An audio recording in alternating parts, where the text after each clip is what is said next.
నువ్వు మళ్ళీ బయటకు వచ్చి ఇవాళ ఆయన తోలు తీస్తా అంటు. తోలు నాది కాదు కానీ ఆ షేక్పేటలో మటన్ కొట్టు మస్తాన్ ఉంటాడు. ఆయన రోజు మేకలను కోసి మండి నడుపుతుంటాడు. ఆయన చెప్పిన కేసీఆర్ ఖాళీగా ఉన్నాడంటనే తోలు తీస్తాడంట.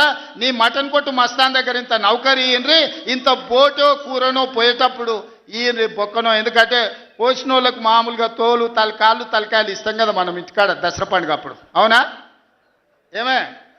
ఏం శివకుమార్ రెడ్డి, మన ఇళ్ళల్లో పండుగ పూట వచ్చి యాటను కోస్తే కాళ్ళు తలకాయ కోసినోనికి ఇస్తాం కదా.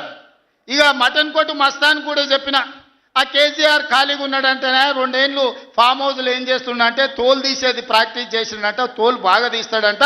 నీ మటన్ కొట్టులో ఈ తోలు తీస్తాడు, కాళ్ళు తలకాయలు మాత్రం ఉచితంగా సాయంత్రం పోతే దావతులో బోటిగిన ఏమైనా కొట్టుకొని సాయంత్రం 2 వేసేటప్పుడు తీసుకుంటాడేమో అని. 40 ఏళ్ళ అనుభవం అంటావు, రాష్ట్ర మంత్రి చేసిన అంటావు, కేంద్ర మంత్రి చేసిన అంటావు, 10 ఏళ్ళు ముఖ్యమంత్రిని చేసిన అంటావు, తెలంగాణ రాష్ట్రాన్ని సాధించిన అంటావు.